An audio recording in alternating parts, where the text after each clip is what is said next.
이제 하나님 나라의 미래성을 저희들이 함께 살펴보도록 하겠습니다. 예수님께서 하나님 나라가 이미 이 땅에 임하였다라는 사실을 많은 비유들과 그리고 그분의 가르침을 통해서 그 명시적인 가르침을 통해서 확인해주고 계시는데요. 따라서 하나님 나라가 이미 임해 있다는 사실은 예수님의 가르침 속에서 너무나 확연하게 드러나는 진리입니다. 그런데 이처럼 이미 이 땅 위에 임한 하나님 나라가 그러면 한번 임함으로 다 끝난 것인가? 라는 질문이 생기게 됩니다. 그런데 예수님의 교훈들을 보면 그 이미 이 땅 위에 임한 하나님 나라의 미래적인 요소들이 있다라는 점을 다양한 방식으로 예수님은 또 말씀을 하십니다. 그러한 미래성을 보여주는 비유들을 저희들이 한번 좀 먼저 살펴보겠는데요. 마가복음 4장입니다. 마가복음 4장 26절부터 29절을 좀 보겠는데요. 알지 못하게 자라는 씨앗의 비유입니다. 또 이르시되 하나님의 나라는 사람이 씨를 땅에 뿌림과 같으니 그가 밤낮 자고 깨고 하는 중에 씨가 나서 자라되 어떻게 그리 되는지를 알지 못하느니라. 땅이 스스로 열매를 맺되 처음에는 싹이요 다음에는 이삭이요 그 다음에는 이삭의 충실한 곡식이라. 열매가 익으면 곧 낫을 대나니 이는 추수 때가 이르렀음이니라. 이 본문을 보면 하나님 나라가 과정 속에서 임한다라는 사실을 확인하게 됩니다. 하나님 나라는 사람이 씨를 땅에 뿌림과 같다. 그러니까 땅에 씨를 뿌린 다음에 일어나는 현상이 하나님 나라의 모습이다 라는 점을 교훈해 주는데요. 그 과정을 이렇게 얘기합니다. 그가 밤낮 자고 깨고 하는 중에 씨가 나서 자란다. 하나님 나라는 땅에 씨앗이 뿌려질 때 이미 시작이 되었는데 그 시작된 하나님 나라는 첫째는 싹이 나고 그 다음에는 이삭이고 그 다음에는 이삭에 충실한 곡식이다. 단계가 있다는 것이죠. 과정이 있다는 것입니다. 뿌려지는 상태, 싹이 나는 상태, 이삭이 맺히는 상태, 그 이삭이 결실하는 상태.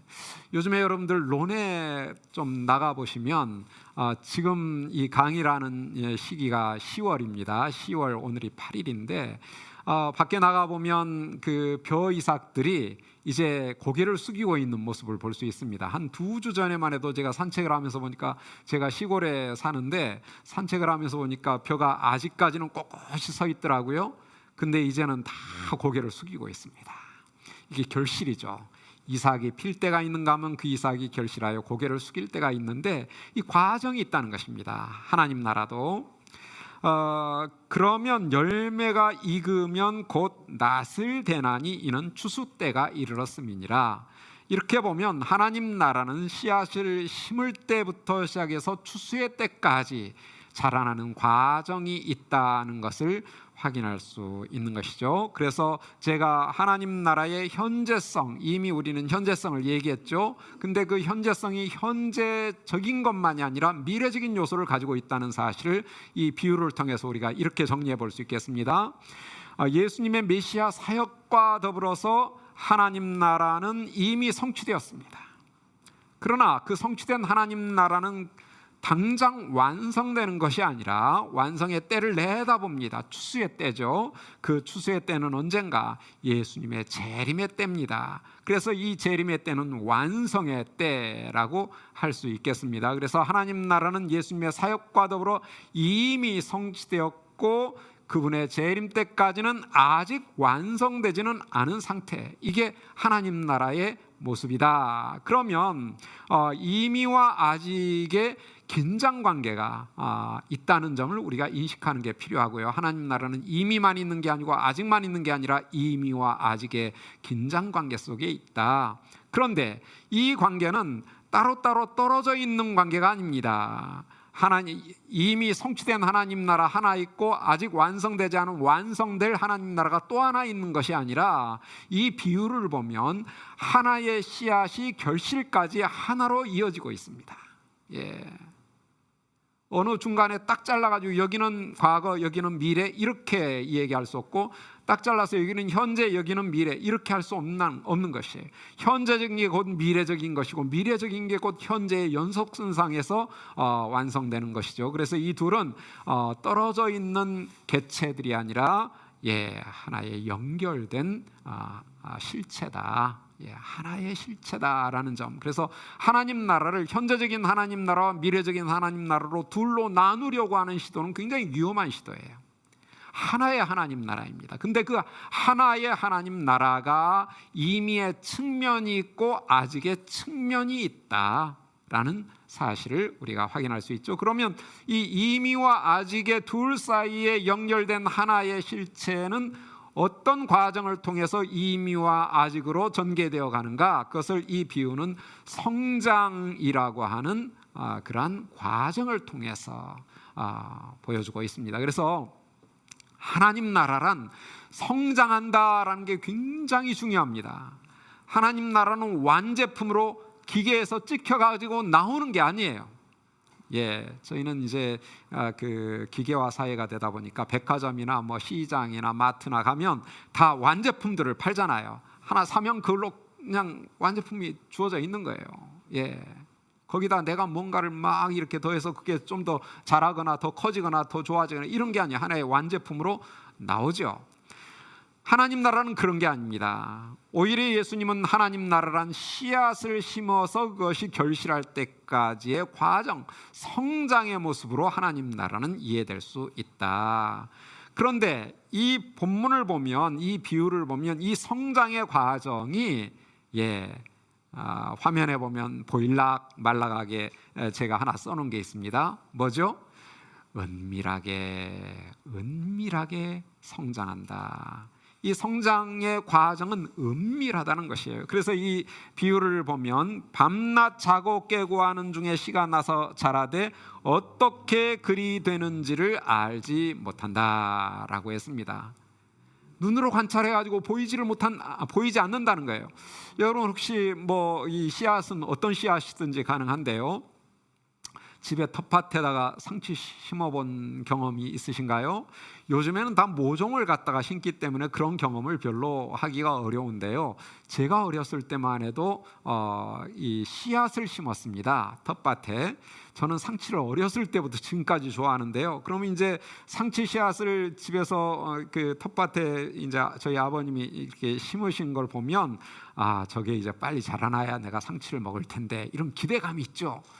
그래서 이제 상추씨를 심어놓으면 가서 기다리는 거예요. 이거 빨리 이제 싹이 나와야 이거 먹을 수 있으니까 싹이 언제 나나 하고 계속 보고 있어도 뭐 어린애가 뭐 얼마나 인내심이 있겠어요. 근데 이제 아무튼 가서 이렇게 지켜봅니다. 관찰을 해요. 근데 아무런 변화가 없습니다. 싹이 나야 이게 자랄 텐데 아무런 변화가 없는 거예요. 어쩔 때는 파보고 싶어요. 이게 죽었나 살았나 파보고 싶은데 그랬다간 또 혼나니까 한 몇 번 그랬으니까 혼을 났겠죠. 그러니까 파보지는 못해요. 그냥 보고만 있다가 이제 그 인내심의 한계를 느끼고 포기하죠. 잊어버려요.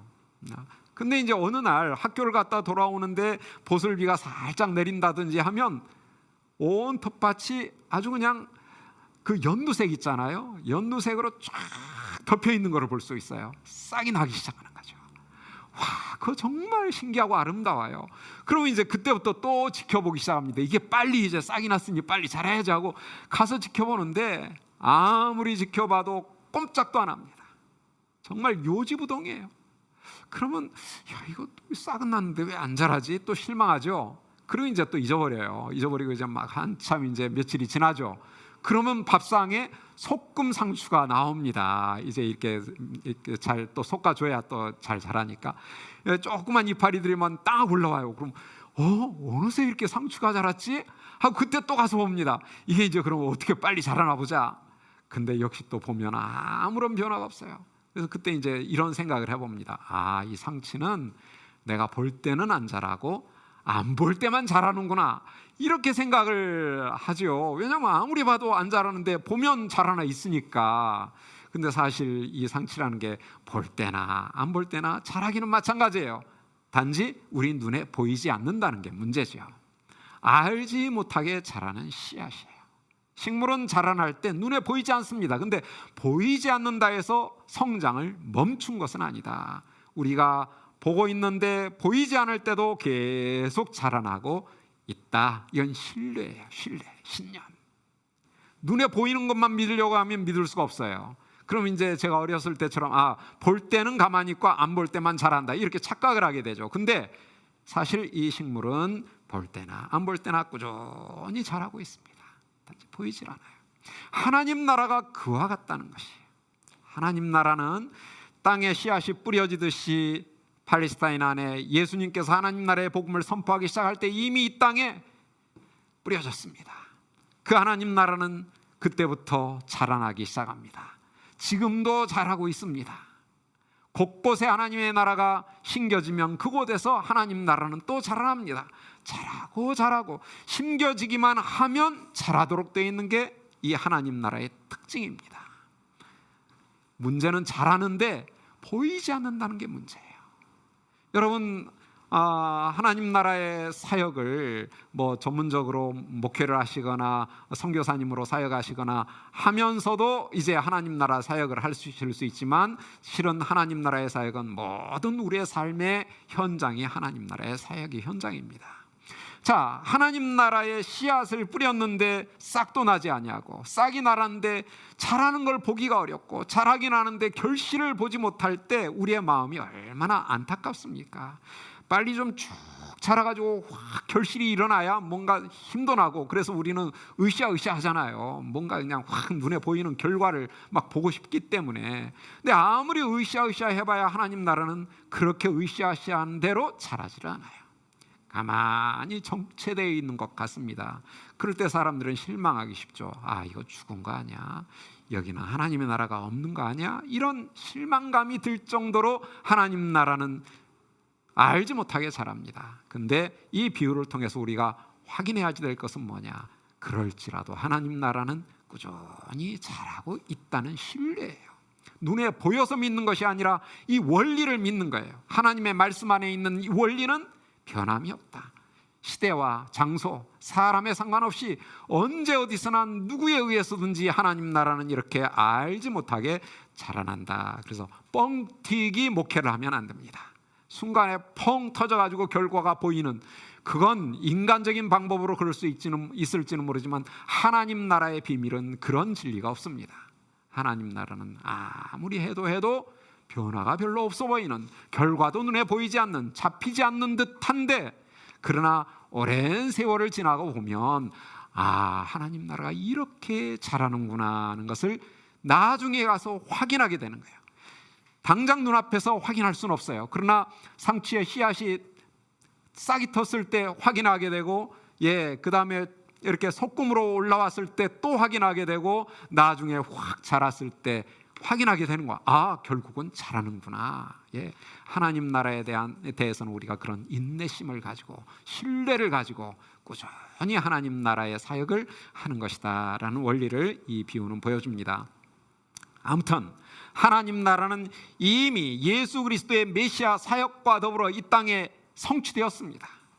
땅에 씨앗이 뿌려졌어요. 근데 뿌려진 씨앗이 자라는 것처럼 그때부터 하나님 나라는 지금 지난 2000여 년의 역사를 통해서 계속 자라고 있습니다. 다양한 역사의 변화들이 있었고 변천들이 있었지만 변함없는 건 뭐냐? 하나님 나라는 그 가운데서 어떤 상황에서 어떤 제국과 어떤 나라에서도 계속해서 자라난다. 이건 핍박이 있다 해서 멈추는 게 아닙니다. 계속 자라는 거예요.